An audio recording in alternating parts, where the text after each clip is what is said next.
ஆரோக்கியமும் அறுசுவையும் சங்கமிக்கும் மாபெரும் FMCG Expo and Food Bazaar 2025 நாள் டிசம்பர் 26, 27 மற்றும் 28 தேதிகளில். இடம் சென்னை ட்ரேட் சென்டர், நந்தம்பாக்கம். அனைவரும் வருக, அனுமதி இலவசம். இதெல்லாம் வளர்ச்சிக்கான அறிகுறி தான், அப்படிதான் நான் இதை பார்க்குறேன். அதுக்கு முன்னால் யார் இருந்தா? புசி, ஆதவர்ஜனா, நிர்மல் குமார், அருண்ராஜ், ராஜ்மோகன், அவ்வளோதான் இருந்தாங்க. இப்போ செங்கோட்டையன் போனோன்னா அதுக்கு வந்து ஒரு வெகுஜன தன்மை வருது. அதுக்கடுத்து நம்முடைய ஃபிலிக்ஸ் ஜெரால்டு, அப்புறம் ஜெயசிடி பிரபாகரனுடைய மகன், அப்புறம் நம்முடைய இந்த வக்கீல் பேர் என்ன, பிஜேபி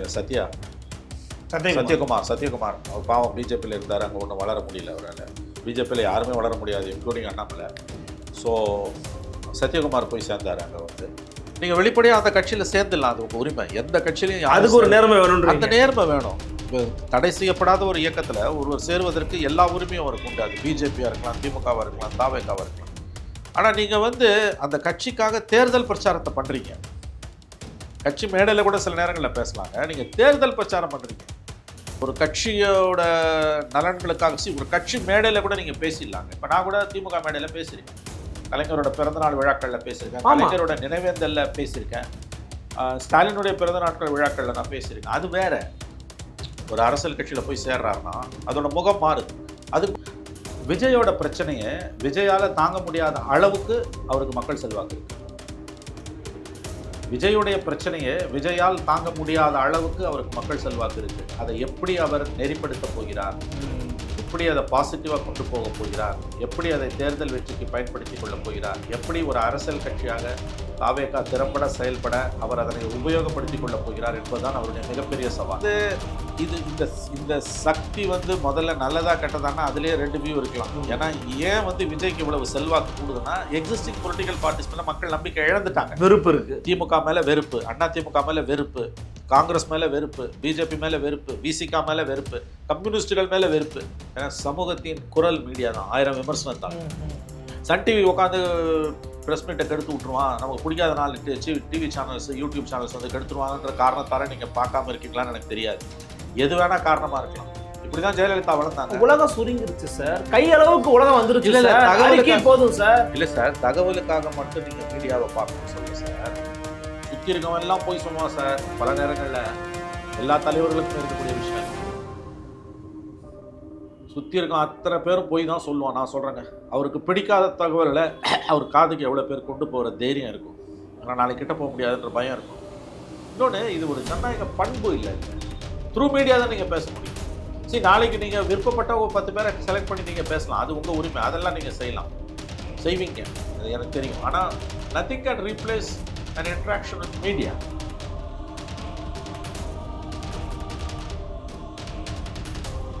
அன்னை பர்னிச்சர்ஸ், அன்னை திருமண சீர்வரிசை பொருட்கள், டிவி, ஃபிரிட்ஜ், வாஷிங் மெஷின் உள்ளிட்ட 200க்கும் மேற்பட்ட பொருட்கள் அடங்கிய திருமண சீர்வரிசை ரூபாய் 99,000 மட்டுமே. தமிழகம் முழுவதும் இலவச டோர் டெலிவரி. தொடர்புக்கு 7550144440 9345044044. நலம் தரும் நல்லார் சித்த மருத்துவமனை. இதய நோய், சர்க்கரை நோய், பக்கவாதம், சிறுநீரக பிரச்சனை, தண்டுவடம் மற்றும் மூட்டு பிரச்சனைகளுக்கு மிகச்சிறந்த மருத்துவமனை. கிருஷ்ணகிரி, சென்னை மற்றும் மதுரை. தொடர்புக்கு 8807666117 மற்றும் 8807666118. நிம்மதி property management. Contact 7667008999. Fourth state Tamil நேயர்களுக்கு வணக்கம். நம்மோட நேயரார் மூத்த பத்திரிகையாளர் திரு மணி அவர்கள். வணக்கம் சார். வணக்கம் சார். சார், இப்போ அண்மையில் ஒரு ஒன்று பார்க்க முடிஞ்சது. தமிழக வெற்றி கழகத்தில் சில நபர்கள் போய் இணைஞ்சிருக்கிறாங்க. அதில் இப்போ சக ஊடகவியலராக அறியப்படக்கூடிய ஃபார்மர் ஜேர்னலிஸ்ட் திரு ஃபெலிக்ஸ் ஜெரால்டு அவர்கள் போய் கூட ஜாயின் பண்ணியிருக்கிறாரு. ஸோ பார்ட்டி வந்து கொஞ்சம் இப்போது கள அளவில் மூவ்மெண்ட்ஸ் கொஞ்சம் நிறைய கொடுக்கணும் அப்படிங்கிறதுக்காக சில பேரை உள்ளே இணைக்கிறாங்க. ரொம்ப குரூஷலாக பார்த்து தான் இணைக்கிறாங்கன்னு சொல்கிறாங்க. ஏன்னா கட்சி அடுத்த கட்டத்தை நோக்கி நகர்றதுக்கான வேலையை பார்க்குறத எடுத்துக்கலாமா இதெல்லாம் வச்சு? ஆமாம், கண்டிப்பாக அடுத்த கட்டத்தை நோக்கி நகருது. இந்த டெவலப்மெண்ட் எப்போ வருது? செங்கோட்டையன் ஜாயின் பண்ண பிறகு வருது. அதோட ப்ரொஃபைல், முகத்தோற்றத்தில் வந்து ஒரு மாற்றம் தெரியுது. அதாவது கட்சியை வந்து சமூகத்தின் அனைத்து தரப்பு மக்களுக்குமான ஒரு மேடையாக மாற்ற வேண்டும் என்ற ஒரு முடிவின் பிரதிபலிப்பு தான் இதெல்லாம் வளர்ச்சிக்கான அறிகுறி தான், அப்படி தான் நான் இதை பார்க்குறேன். அதுக்கு முன்னால் யார் இருந்தா? புசி, ஆதவர்ஜனா, நிர்மல் குமார், அருண்ராஜ், ராஜ்மோகன், அவ்வளோதான் இருந்தாங்க. இப்போ செங்கோட்டையன் போனோன்னா அதுக்கு வந்து ஒரு வெகுஜன தன்மை வருது. அதுக்கடுத்து நம்முடைய ஃபிலிக்ஸ் ஜெரால்டு, அப்புறம் ஜெயசிடி பிரபாகரனுடைய மகன், அப்புறம் நம்முடைய அந்த வக்கீல் பேர் என்ன, பிஜேபி சத்யகுமார் அவர் பாவம் பிஜேபியில் இருந்தார், அங்கே ஒன்றும் வளர முடியல அவரால். பிஜேபியில் யாருமே வளர முடியாது, இன்க்ளூடிங் அண்ணாமலை. ஸோ சத்யகுமார் போய் சேர்ந்தார் அங்கே வந்து. அப்புறம் இன்றைக்கி யார் சேர்ந்துருக்கா, வேறு யாரோ சொன்னீங்களா? இப்போ அண்மையில் நிறைய பேர் ஆதரிச்சு பேசுறது 2-3 பேர் இன்றைக்கி போய் சேர்ந்துருக்காங்க. அப்புறம் சோஷியல் மீடியாக்களில் பேசிட்டு பாரு முகில்னு ஒரு தோழர், அவர் போய் கூட சேர்ந்துருக்கிறார். அதான் இப்போ இப்படிப்பட்ட மனிதர்கள் நண்பர்கள் போய் சேருவது அந்த கட்சிக்கான ஒரு ப்ரொஃபைல் முகத்தோட்டத்துக்கு ஒரு மாற்றத்தை ஏற்படுத்தும். விஜய் எப்படி அவங்கள பயன்படுத்தி கொள்ள போகிறார் என்பது. வெகுஜன மக்கள் திரளாக முகிழ்க்கணும்னா நீங்கள் எல்லா தரப்பு மக்களுக்குமான ஒரு ஸ்பேஸை கொடுத்து தான் ஆகணும். ஸோ இப்போ படித்தவர்கள், இப்போ ஃபிலிக்ஸ் மாதிரியானவர்கள் போவது வந்து இப்போ ஆம் ஆத்மி கட்சிக்கு டெல்லியில் நடந்தது. அது வந்து ஹார்ட்கோர் பாலிட்டிஷியன்ஸ் தாண்டி மீடியா பர்சன்ஸ்லாம் போய் சேர்ந்தாங்க. மீடியா பர்சன்ஸ் ஆமாம் மீடியா பர்சன்ஸ் சேரும்போது அஷுதோஷ்னு ஒரு மீடியா பர்சன்லாம் போய் சேர்ந்தார். அப்புறம் அவர் அடிச்சு போட்டாங்க, அவங்க கட்சியிலே தூக்கி வெளில போட்டாங்க. அது வேற. ஃபிலிக்ஸ்க்கு அது நடக்கக்கூடாது, நடக்காது நான் நம்புகிறேன். ஒரு உதாரணத்துக்கு சொல்கிறேன். மீடியா பர்சன்ஸ், நாடறிந்த மீடியா பர்சனாலிட்டிஸ் ஒரு கட்சியில் சேரும்போது அந்த கட்சியோட ப்ரொஃபைல் மேலே வரும். But is it right ways? இல்லை தப்பு கிடையாது. அது என்ன இருக்குது, அவங்க வெளிப்படையாக சேர்ந்துறாருல. அது மறைமுகமாக திமுகவை ஆதரித்து பத்திரிகையாளர்ன்ற போர்வையில் உட்காந்துக்கிட்டு அரசாங்க காரில் வந்துக்கிட்டு திமுகவுக்கு வந்து தேர்தல் பிரச்சாரம் பண்ணிக்கிட்டு, மக்களவைத் தேர்தலில் திமுகவுக்கு வெளிப்படையாக பிரச்சாரம் பண்ணி அவருடைய சுற்றுப்பயண விவரத்தை முரசொலியிலே வெளியிட்டு, அவரை முரசொலியில் கலைஞரே, நம்முடைய முதலமைச்சர் ஸ்டாலின் அவர்களே அவரை அழைத்து பாராட்டியவர்கள் இன்று பத்திரிகையாளர்கள் என்று தொலைக்காட்சி வாதங்களில் வருகிறார்கள். அது எனக்கு தெரிஞ்ச தவறு. ஓகே, நீங்கள் வெளிப்படையாக அந்த கட்சியில் சேர்ந்துடலாம், அது உங்கள் உரிமை. எந்த கட்சியிலையும் அதுக்கு ஒரு நேர்மை வேணும். அந்த நேர்மை வேணும். இப்போ தடை செய்யப்படாத ஒரு இயக்கத்தில் ஒருவர் சேருவதற்கு எல்லா உரிமையும் அவருக்கு உண்டு. அது பிஜேபியாக இருக்கலாம், திமுகவாக இருக்கலாம், தாவேக்காவாக இருக்கலாம். ஆனால் நீங்கள் வந்து அந்த கட்சிக்காக தேர்தல் பிரச்சாரத்தை பண்ணுறீங்க. கட்சி மேடையில் கூட சில நேரங்களில் பேசலாங்க. நீங்கள் தேர்தல் பிரச்சாரம் பண்ணுறீங்க, அரசு காரில் வரீங்க, உங்களுக்கு அரசு பதவிகள் கொடுக்கப்படுது. ஆனால் நீங்கள் பத்திரிகையாளர்கள் என்று தொலைக்காட்சி வாதங்களில் உட்காரதும் பேசுகிறதும் குறைந்தபட்ச அறிவு நேர்மை இல்லாத விஷயம். எல்லாரும் நண்பர்கள் தான். பட் இது ஒரு மக்கள் நம்மளை எப்படி மதிப்பாங்க? ஆக்சுவலி நீங்கள் சொல்கிறத அப்படியே ஃபெலிக்ஸ் அன்னைக்கு சேர்ந்தானே எல்லாருமே பேசினாங்க. எப்பா இந்த மனுஷன் நேர்மையை பாராட்டலாம்ப்பா. நீங்கள் ஒரு அரசியல் கட்சியில் நீங்கள் ராஜினாமா பண்ண அவர் வந்து நான் இனிமேல் என்ன பத்திரிகையாளர் என்று அழைத்துக் கொள்ள மாட்டேன்னு சொல்லிட்டேன். கூப்பிடாதீங்கன்றாரு. ஆமாம், நீ வந்து என்னை வந்து டிவிகே ஸ்போக்ஸ் பர்சனாக கூப்பிட்டு போன்றேன். ஸோ பத்திரிகையாளர்களுக்கு ஒரு அரசியல் கட்சியில் சேருவதற்கான உரிமை உண்டு. ஆனால் அதை அவங்க நேர்மையாக வெளிப்படையாக செய்யணும். ஒரு கட்சியோட நலன்களுக்காக ஒரு கட்சி மேடையில் கூட நீங்கள் பேசிடலாங்க. இப்போ நான் கூட திமுக மேடையில் பேசியிருக்கேன், கலைஞரோட பிறந்தநாள் விழாக்களில் பேசியிருக்கேன், கலைஞரோட நினைவேந்தலில் பேசியிருக்கேன், ஸ்டாலினுடைய பிறந்த நாட்கள் விழாக்களில் நான் பேசியிருக்கேன். அது வேற. பட் நீங்கள் ஒரு கட்சியோட தேர்தல் பிரச்சாரத்தில் எலெக்ஷனில் ஒரு கட்சியை ஆதரித்து நீங்கள் பேசுகிறீங்கன்னும் போது நீங்கள் பத்திரிகையாளராக இருக்க முடியாது. Then your party man. அதை நீங்கள் வெளிப்படையாக தான் செய்யணும். எனவே இப்போ ஃபிலிக்ஸ் ஜெரால்டு அவர்கள் வந்து அது அவருடைய உரிமை. அவர் ஒரு ஸ்டாண்ட் எடுத்திருக்காரு. அதுக்கு பிறகு அவர் எப்படி அவர் செயல்படுகிறார், ஒரு அரசியல்வாதியாக அவருடைய செயல்பாடுகளை நாம் வந்து அப்போ தான் முடிவு செய்ய முடியும். இப்போ முன்கூட்டியே கணிக்க முடியாது. அதே மாதிரி வழக்கறிஞர்கள் போய் சேர்றாங்க. அதான் ஆம் ஆத்மி கட்சியில் இது நடந்தது உங்களுக்கு வந்து. அது மாதிரி மூப்பனார் தமிழ் மாநில காங்கிரஸ் ஆரம்பிச்சப்ப 96-97 அது நடந்தது. இந்த மாதிரி வந்து முக்கியஸ்தர்கள் ஒரு மாற்றத்தை நோக்கிய மக்களுடைய ஒரு எதிர்பார்ப்பின் ஒரு விளைவு தான் அது. அது ஓடுமா ஓடாதா, கட்சி விளங்குமா அல்லது இவங்க விளங்குவாங்களான்லாம் நமக்கு தெரியாது. அது காலம் முடிவு செய்யணும், வரலாறு முடிவு செய்யணும், மக்கள் முடிவு செய்யணும். இன்றைக்கு இது வந்து விஜய் கட்சியை பொறுத்த வரைக்கும் அது நல்லது. ஏன்னு கேட்டிங்கன்னா ஒரு க்ளோஸ்டு யூனிட்டாக இருந்தது, இன்றைக்கு வந்து வெகுஜன மக்கள் இயக்கமாக மாறுது. செங்கோட்டை வந்த பிறகு அது ப்ரொஃபைலே மாறுதில்ல. அதுக்கு முன்னால் அது வந்து நீங்கள் அதுதான் ஒரு பாப்புலர் பொலிட்டிக்கல் லீடர் ஒரு அரசியல் கட்சியில் போய் சேர்றாருன்னா அதோட முகம் மாறுது. அதுக்கு முன்னால் அதில் இருந்தவங்கெல்லாம் வந்து ஒரு ஒரு லிமிட்டெட் ஸ்கோப் உள்ள மனிதர்கள். நான் குறைச்சி மதிப்பில்லை யாரையும், புரியுது, யாரையும் இழிவாக பேசலை நான். அவர்கள் துறையில் வந்து அவங்க இப்போ அருண்ராஜ் ஒரு IRS ஆஃபீஸர், நம்முடைய இவர் அவர் பேர்னா சத்யா திமுகலேருந்து போனால, ஏடிஎம்கே பிஜேபியிலேருந்து போனார் துணைத் தலைவர் நிர்மல் வந்து 2 கட்சியில் இருந்தார். பட் பெரிய அளவில் அவருக்கு ஒன்றும் ஒரு அரசியல் முகம் எக்ஸ்பீரியன்ஸ் கிடையாது. அடுத்தது ஆதவ், அவரும் இதே நிர்மல திமுக. ஆமாம், ஒரு லிமிட்டட் ஸ்கோப் ஆஃப் பாலிட்டிஷியன்ஸ் தான். புசி பாண்டிச்சேரின்றதுனால அவருக்கு இங்கே ஒன்றும் பெரிய வாய்ஸ் கிடையாது. ராஜ்மோகன் அவர் யூடியூப்பில் இருந்தார், இங்கே வந்த பிறகு தான் அவருக்கு இதாகும். ஜான் வந்து பிஹைண்ட் த டோர்ஸ். செங்கோட்டையன் போகும்போது அந்த கட்சியோட ப்ரொஃபைல் வந்து அப்படி ஜம்ப் ஆகுது. ஒரு 60%, ஒரு 70% அப்படி மேலே வருது, சர்ன்னு மேலே ஏறுது. இதில் வந்து வரலாம், மக்கள் வரலாம், அவன் வந்து ஒரு சீரியஸ் பொலிட்டிக்கல் பிளேயர்ன்ற எண்ணம் வருது. அந்த இடத்துல வந்து உங்களுக்கு இப்போ ஃபிலிக்ஸ் மாதிரி இருக்கவங்கிறது ஒரு புதிய ஒரு அப்படியே ஆம் ஆத்மிக்கு நடந்தது. கடந்த காலங்களில் வெறும் கட்சிக்காரன் தான் வருவான். இப்போ வந்து பல்துறை நிபுணர்களும் வராங்க. அவங்க வராங்க. இப்போ ஃபிலிக்ஸ் வராரு, இப்போ ஒரு வக்கீல் வராரு, ஜெயஸ்ரீ பிரபாகரனுடைய மகன் அவர் ஒரு வக்கீல் வராரு அப்படின்னு. அப்புறம் நீங்கள் சொன்ன முகில் வராரு. அவனுடைய ப்ரொஃபைல் முகம் வந்து மாறுது, பன்முகத்தன்மை வருது. இதோட அடுத்த கட்டத்துக்கு கட்சியை கொண்டு போகிறது விஜய் கையில் இருக்கு. ஆக்சுவலி அதான் கேட்குறாங்க. இப்போ என்னன்னா 2 விதமான விஷயங்கள் இருக்குது. இன்றைக்கி கூட ஆர்கே சார் ஒரு வீடியோ போட்டிருந்தாரு, ஆர்கே ராதாகிருஷ்ணன் அவர்கள் போட்டிருந்தாங்க. விஜய் வந்து இதுக்கு மேலே அவரால் பேச முடியுமான்னு தெரியல. பட் விஜய் நினைக்காத அளவுக்கான கூட்டம் அவர்கிட்ட இருக்கு. அவர் பண்ண ஒரு நன்மை என்ன அப்படின்னா, அரசியல்லாம் என்னன்னே தெரியாத ஒரு கூட்டத்தை நான் ஒரு கட்சி ஆரம்பிச்சிருக்கேன் வான்னு வெளியே கூப்பிட்டு தான் அவர் பண்ண ஒரே நன்மை. But I don't know how he is going to handle the crowd அப்படின்னு ஒரு கொஸ்டின் மார்க் வைக்கிறாரு. அதுதான் இப்போ எல்லாருமே கேட்குறாங்க. அவங்களுக்கு இப்போ அரசியல் தெரியலையா? உண்மைதான் தெரியல. அவர் அறிமுகப்படுத்துகிற கொள்கை தலைவர்களை பற்றி ஒரு பயிட்டு எடுக்கிறாங்களா? அவங்களுக்கு தெரியல, அது உண்மைதான். பட் இது எப்படி ஒரு தலைமை ஹேண்டில் பண்ண முடியும் நீங்கள் நினைக்கிறீங்க? How is going to handle? Arul, நான் உங்ககிட்டையும் சொல்லியிருக்கேன், வேறு சிலர்கிட்டையும் சொல்லியிருக்கேன். நான் பெருமைக்காக சொல்லலை, உண்மையாகவே சொல்கிறேன். நான் வித் ஆல் ஹியூமிலிட்டி, மிகுந்த தன்னடக்கத்துடன் சொல்லிக்கொள்கிறேன். விஜயோட பிரச்சனையை விஜயால் தாங்க முடியாத அளவுக்கு அவருக்கு மக்கள் செல்வாக்கு இருக்குது. விஜயுடைய பிரச்சனையை விஜயால் தாங்க முடியாத அளவுக்கு அவருக்கு மக்கள் செல்வாக்கு இருக்குது. அதை எப்படி அவர் நெறிப்படுத்த போகிறார், எப்படி அதை பாசிட்டிவாக கொண்டு போக போகிறார், எப்படி அதை தேர்தல் வெற்றிக்கு பயன்படுத்தி கொள்ள போகிறார், எப்படி ஒரு அரசியல் கட்சியாக தாவேகா திறம்பட செயல்பட அவர் அதனை உபயோகப்படுத்தி கொள்ளப் போகிறார் என்பதுதான் அவருடைய மிகப்பெரிய சவால். விஜயுடைய பிரச்சனையே விஜயால் தாங்க முடியாத அளவுக்கு அவருக்கு மக்கள் செல்வாக்கு இருக்கிறது. இது ஒரு பெரிய பிரச்சனை, வித்தியாசமான பிரச்சனை. அதான் சொல்ல வந்தேன். வித்தியாசமான பிரச்சனை. அவருக்கு ஹியூஜ் சப்போர்ட் பேஸ் இருக்கு.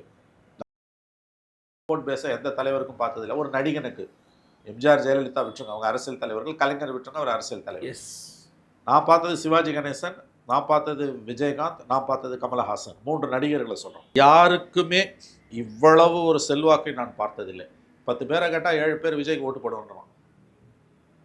ஸோ இன்றைக்கு சமூகத்தின் பல்துறை நிபுணர்கள், people from various walks of life, அவங்க போய் ஜாயின் பண்ணுறாங்கன்றது விஜயோட செல்வாக்கை இன்னமும் வந்து அதிகப்படுத்துது. விஜயோட பிரச்சனையை அவருக்கு இருக்குது, அவரால் தாங்க முடியாத அளவுக்கு, அவரால் கையாள முடியாத அளவுக்கு அவருக்கு செல்வாக்கு இருக்குது. அந்த செல்வாக்கு கூடிக்கொண்டே போகிறது. இதை தான் அவர் இப்போ இதுதான் அவரோட ப்ராப்ளம். என்ன கேட்டிங்கன்னா நான் சொல்லுவேன், I may be right, I may be wrong. But இது எனக்கு ஒரு டவுட், இது வந்து ஒருத்தருக்கு ஒரு பலம் தானே. நீங்க திருமாவட்டத்தை போய் சொன்னீங்க வச்சுக்கோங்களேன், தாங்க முடியாத சக்தி திருமாவட்டம்னா திரும்ப மகிழ்ச்சி அடைவாரு, சூப்பர் நம்ம இதை ஹேண்டில் பண்ணலான்னு. பட் ஏன் விஜய் வந்து தாங்க முடியாத இடத்துல இருக்கிறாரு நீங்க ஒரு அதாவது இது வந்து இந்த சக்தி வந்து முதல்ல நல்லதா கெட்டதானா அதுலேயே 2 வியூ இருக்கலாம். ஏன்னா ஏன் வந்து விஜய்க்கு இவ்வளவு செல்வாக்கு கூடுதுன்னா, எக்ஸிஸ்டிங் பொலிட்டிக்கல் பார்ட்டிஸ் மேலே மக்கள் நம்பிக்கை இழந்துட்டாங்க. வெறுப்பு இருக்கு. திமுக மேலே வெறுப்பு, அண்ணா திமுக மேலே வெறுப்பு, காங்கிரஸ் மேலே வெறுப்பு, பிஜேபி மேலே வெறுப்பு, விசிகா மேலே வெறுப்பு, கம்யூனிஸ்டுகள் மேலே வெறுப்பு. இவங்க தான் மெஜாரிட்டியான பிரதான கட்சிகள். இவங்க எல்லார் மேலேயும் மக்களுக்கு வெறுப்பு இருக்குது. இவர்களுடைய இயலாமை, இவர்களுடைய செயலின்மை, இவர்களுடைய தோல்வி, இவர்கள் துவண்டது, இவர்கள் வேறு வேறு விஷயங்களுக்காக தவழ்ந்தது, ஊர்ந்தது, இதெல்லாம் சேர்ந்து தான் இன்றைக்கி விஜய்ன்ற ஒரு புது பிளேயர் பக்கம் மக்களோட கவனம் திரும்பி இருக்குது. ஹியூஜ் ரெஸ்பான்ஸ் அவருக்கு இருக்குது மக்கள் மத்தியில். திரும்பவும் சொல்கிறேன், விஜயோட மிகப்பெரிய பிரச்சனை அவரால் தாங்க முடியாத அளவுக்கு அவருக்கு இருக்கக்கூடிய செல்வாக்கும் அது நாள்தோறும் வளர்ந்து வருவதும். இதை பற்றி அவர் தான் தீவிரமாக யோசிக்கணும். இதை நீங்கள் திருமாகிட்ட சொன்னால் சந்தோஷப்படுவார், விஜய்கிட்ட சொன்னால் அவர் என்ன ஆவார், விஜய் என்ன ஆவார்னு எனக்கு தெரியாது. முதல்ல அவர் மீடியாவை சந்தித்து பேசணுங்க. மீடியாவை சந்தித்து விஜய் பேசணும். மீடியாவை சந்தித்து விஜய் பேசணும். நீங்கள் ஒன்றும் மோடி கிடையாது சார், ஒரு மோடி தான். ஒரு மோடியே நாடு தாங்கலை, இன்னொரு மோடி விஜய் வரணுமா என்ன? மீடியாவை சந்திக்கலைன்னா அது சர்வாதிகாரத்தின் உச்சம், சர்வாதிகாரத்தின் வெளிப்பாடு. அதில் நிறைய நஷ்டம் உங்களுக்கு வரும், எழுதி வச்சுக்கோங்க. ஏன்னா உங்களை சுற்றி இருக்கக்கூடிய நண்பர்கள், உங்களுடைய டீம், அதில் ஒரு டீம் சொல்கிறத கவுண்டர் செக் பண்ணுறதுக்கு இன்னொரு டீம் 3 டீம் வச்சுருக்காரு, 4 டீம் வச்சுருக்காருலாம் சொல்கிறாங்க. யார் சொல்கிறதையும் அவர் நம்புறது இல்லை, 4 தடவை கிராஸ் செக் பண்ணுறாருன்னு. நீங்கள் 4000 தடவை கிராஸ் செக் பண்ணாலும் மீடியாவை சந்திப்பதால் உங்களுக்கு கிடைக்கக்கூடிய நன்மைகள் அதில் கிடைக்காது. ஏன்னா சமூகத்தின் குரல் மீடியா தான். 1000 விமர்சனம் தான். சன் டிவி உட்காந்து ப்ரெஸ் மீட்டை கெடுத்து விட்ருவான், நமக்கு பிடிக்காத 4 டிவி சேனல்ஸ், யூடியூப் சேனல்ஸ் வந்து கெடுத்துருவாங்கன்ற காரணத்தால் நீங்கள் பார்க்காம இருக்கீங்களான்னு எனக்கு தெரியாது. எது வேணால் காரணமாக இருக்கலாம். இப்படி தான் ஜெயலலிதா வளர்ந்தாங்க. உலகம் சுருங்கிருச்சு சார், கையளவுக்கு உலகம் வந்துருச்சு. இல்லை போதும் சார். இல்லை சார், தகவலுக்காக மட்டும் நீங்கள் மீடியாவை பார்க்கணும்னு சொல்ல சார். ஏன் மீடியாவை பார்க்கணும்னு நம்ம சொல்கிறோன்னா, உங்களுக்கு எல்லா விஷயமும் மீடியாவை பார்க்காமலே வந்து சேர்ந்துரும். மீடியா இல்லாமலே நீங்கள் மக்கள்கிட்ட நீங்கள் நேரடியாக போயிட முடியும். இது ரெண்டையும் நான் ஒத்துக்கிறேன். 20 வருஷத்துக்கு முன்னால் இந்த சொகுசு வந்து விஜயகாந்துக்கோ கமலுக்கோ சிவாஜிக்கோ கிடையாது, ஏன் ஜெயலலிதா கூட கிடையாது. இதை ஏன் எதுவுமே ஒன்றுமே ரீப்ளேஸ் பண்ண முடியாது. எதை ரீப்ளேஸ் பண்ண முடியாதுன்னா, இப்போ உங்கள் அறிக்கையை உங்கள் கருத்தை ட்ரெடிஷ்னல் மீடியாவை பைபாஸ் பண்ணி மக்கள்கிட்ட கொண்டு போயிடலாம். சோஷியல் மீடியா இருக்குது, நான் ஒத்துக்கிறேன். அதே மாதிரி என்ன நடந்துக்கிட்டு இருக்குன்றதை நீங்கள் நினைக்கிறீங்க எனக்கு யாரோட உதவியும் இல்லாமல் சோஷியல் மீடியா மூலமாக தெரிஞ்சிடும்னு. ரெண்டாவது சொல்கிறது தப்பு, முதல்ல சொல்கிறது கரெக்டு. இன்றைக்கி ட்ரெடிஷ்னல் மீடியா உதவி இல்லாமல் நீ நேரடியாக மக்கள்கிட்ட போயிடலாம். ட்விட்டரில் போட்டினா எல்லாரும் பார்த்துக்கிறான். இவர் இப்படி சொன்னாருன்றத சோஷியல் மீடியாவிலேருந்து எடுத்து ட்ரெடிஷ்னல் மீடியா அவனே போட்டுடுறான். அச்சு ஊடகம், காட்சி ஊடகம் எல்லாத்துலேயும். ஆனால் என்ன நடக்குதுன்றத சோஷியல் மீடியாவிலேருந்து மட்டுமே நீ தெரிஞ்சுக்க முடியாது. ஒரு ப்ரெஸ் கான்ஃபரன்ஸில் வரக்கூடிய அட்வான்டேஜ் சோஷியல் மீடியாவில் இல்லாத விஷயங்களை ரிப்போர்ட்டர்ஸ் கேள்வியாக கேட்பான். இன்னும் உரையாடல் அங்கே தொடங்கும். அங்கே உரையாடல், கன்வர்சேஷன் இருக்கும். கன்வர்சேஷன் சரியான வார்த்தை. ஒன்று, சோஷியல் மீடியாவில் நீ நினைக்கிறது எல்லாமே தெரிஞ்சுக்க முடியாது. சோஷியல் மீடியாவில் இருக்கிறதெல்லாம் உன் காதுக்கு வரவும் வராது. அப்படியே வந்தாலும் அதோட பர்செப்ஷன் உனக்கு புரியாது. ஒரு ப்ரெஸ் கான்ஃபரன்ஸில் இருக்க விஷயம் என்னென்னா, ஒரு ரிப்போர்ட்டர் ஒரு கேள்வி கேட்கும்போது அதில் அதை உனக்கு தெரியாத ஒரு தகவல் உனக்கு கிடைக்குது. ரெண்டாவது, மிக முக்கியமானது, ரொம்ப அழகாக சொன்னீங்க, ஒரு உரையாடல் தொடங்குது. எந்த நெருக்கடியிலையும் மீடியாவை பார்ப்பதை கலைஞர் தவிர்த்ததே கிடையாது. கனிமொழியை கைது பண்ணுறாங்க மே 20, 2011. அவர் வீட்டுக்குள்ளே மைக்க போட்டு கேட்குறாங்க, அழுகுறாரு. ஒரு மகளை கைது செய்தால் தந்தை எப்படி உணருவாரோ அப்படி உணர்கிறேன். அழுகுறாரு. 90 வயது முதியவர். பார்ப்பதற்கே கஷ்டமாக இருந்தது. அப்போ கூட மீடியா ஒதுக்கிட்டவர் போல எல்லா சமயத்திலும் மீட் பண்ணிருக்காரு. ஈழ பிரச்சனை எல்லா இடங்களையும் மீட் பண்ணிருக்காரு. விடுங்க, ஈழ இல்ல பிரச்சனை அந்த டைம்லயும் பேசியிருக்காருன்ற நான். ஈழ பிரச்சனை எல்லாம் ஒன்றுக்குமே கிடையாது. சொந்த பொண்ணை அரெஸ்ட் பண்ணி உள்ள வைக்கிறான். பர்சனலா இப்போ இருக்கும்போது கூட திஹார் ஜெயிலில் போய் பார்த்துட்டு வந்து சொல்றாரு, அது கடுமையான கோடை காலம். திஹார் ஜெயில் உள்ள தரையில் ஒரு நல்ல காலையில் பூத்து குலுங்கின மலரை கொண்டு போய் வச்சுட்டு ஒரு 10 நிமிஷம் பொறுத்து பார்த்தா அது வாடி வதங்கி இருக்கும். அந்த வெயில், அந்த உதாரணம் அற்புதமான உதாரணம். அடுத்த நாள் முரசொலியில் எழுதினார் அவர். அப்போ கூட ஒரு மீடியாவை பார்க்குறத தவிர்க்கல. நீ அந்த அளவு கூட இருக்க வேணாம், நீங்கள் அந்த அளவு கூட இருக்க வேணாம். ஒரு உரையாடலே எனக்கு மீடியாவோட இல்லைன்னு ஒரு நினைப்பது ரொம்ப ரொம்ப ஆணவமான போக்கு. நான் சொல்லிக்கிறேன், இது ரொம்ப அவருக்கு ஆபத்தை உண்டாக்கும். சுற்றி இருக்கவன் எல்லாம் போய் சொல்லுவான் சார். பல நேரங்களில் எல்லா தலைவர்களுக்குமே இருக்கக்கூடிய விஷயம் அது. சுற்றி இருக்க அத்தனை பேரும் போய் தான் சொல்லுவான். நான் சொல்கிறேங்க, அவருக்கு பிடிக்காத தகவலில் அவர் காதுக்கு எவ்வளோ பேர் கொண்டு போகிற தைரியம் இருக்கும். ஆனால் நாளைக்கு கிட்ட போக முடியாதுன்ற பயம் இருக்கும். இன்னொன்று, இது ஒரு ஜனநாயக பண்பு இல்லை. நீங்கள் அழகாக சொன்னீங்க, ஒரு உரையாடல். எஸ், சிவில் சமூகத்தோட விஜய் எப்படி உரையாடுவார்? த்ரூ மீடியா தான் உரையாட முடியும். நீங்கள் சோஷியல் மீடியாவில் இருக்கின்றது வந்து மன் கி பாத். அது நீங்கள் பேசுகிறீங்க, அவங்க கேட்டுக்கிறாங்க. மோடி பேசுகிறாரு, த்ரூ மீடியா தான் நீங்கள் பேச முடியும். சரி, நாளைக்கு நீங்கள் விருப்பப்பட்ட ஒரு 10 பேரை செலக்ட் பண்ணி நீங்கள் பேசலாம், அது உங்கள் உரிமை. அதெல்லாம் நீங்கள் செய்வீங்க, அது எனக்கு தெரியும். ஆனால் nothing can replace and interaction with media. இது விஜயோட மிகப்பெரிய குறை. இன்னைக்கு அது அடுத்த ஒரு வருஷனா அது வேற மாதிரி ஒரு பர்செப்ஷனாக தான் பார்க்க வேண்டியது இருக்குது. பட் இருந்தாலும் ஒரு கட்சி நிர்வாகியை சந்திக்கலை, காரை மதிக்கிறாங்க, அவர் கடந்து போகிறாரு, இதுக்கே விஜய் தயாரா இல்லைன்ற ஒரு பர்செப்ஷன் வைக்கிறாங்களே சார். இல்லைங்க, அது இந்த குறிப்பிட்ட இன்சிடெண்ட்டை பற்றி எனக்கு போதிய ஞானம் இல்லை.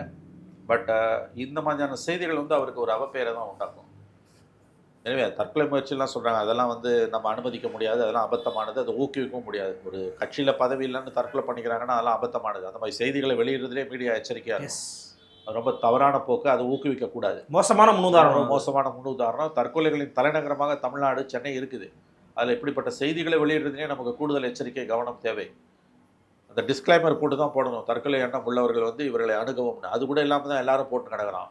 இப்போ நான் எதுவும் சொல்ல வரேன்னா, இந்த மாதிரியான ஒரு கார் வருது, அந்த மாதிரி யாரோ நிற்கிறாங்க, அந்த போக்கு இருக்குல்ல, அது தவறு அப்படிதான் எனக்கு தோணுது. அது அது அது ஒன்று மட்டும் தவறு இல்லை, பல தவறுகள் அதுவும் ஒரு தவறு. ஓகே, அது மட்டுமே தவறுன்னு எல்லாரும் சொல்லிடுவான். அது மட்டுமா தவறு? See, you don't have an interact. அரசியல் என்பது வந்து இருவழி பாதைங்க. Dialogue. Politics is a dialogue. சிவில் சமூகத்தோட நீ உரையாடுற. நல்லவன் கெட்டவன், பாதி கெட்டவன் பாதி நல்லவன், மொள்ள மாதிரி முடிச்சவைக்கு, பணக்காரன் பிச்சைக்காரன், கொலைகாரன், கொள்ளக்காரன், பாலியல் குற்றவாளி, எல்லாரோடையும் நீ உரையாடணும். அப்போ தானே நீ தலைவர். சரியான நிதி. நீ அவர் அளவுக்கு இருக்க வேணாம்ப்பா, அதில் ஒரு 40% இருந்தால் கூட போதும். இது உங்களுக்கு நல்லது. இந்த போக்கை நீங்கள் மாற்றிக்கணும்னு நான் சொல்கிறேன்.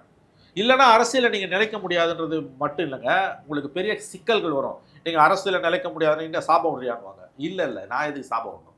அப்படிலாம் யாருக்கு சாபம் விட்டோம்னு கிடையாது. தனிப்பட்ட பகை யார் மேலேயும் எனக்கு கிடையாது. எஸ், இது உங்களுக்கு நல்லது இல்லைன்றது மட்டும் இல்லை சார், இது உங்களுக்கு பெரிய பிரச்சனைகளை கொண்டு வரப்போகுது. நீ ஒரு சினிமாக்காரனா மீடியாவோட இருக்கிறது இல்லாமல் போகிறதுன்றது வேற. அரசியல்வாதியாக நீங்கள் மீடியாவே வேணான்னு மீடியாவை ஷன் பண்ணிட்டு மீடியாவை ஒதுக்கிட்டு போகும்போது உங்களுக்கு பெரிய ஆபத்துகள் வரும், பெரிய சிக்கல்களை நீங்கள் மாட்டுவீர்கள்.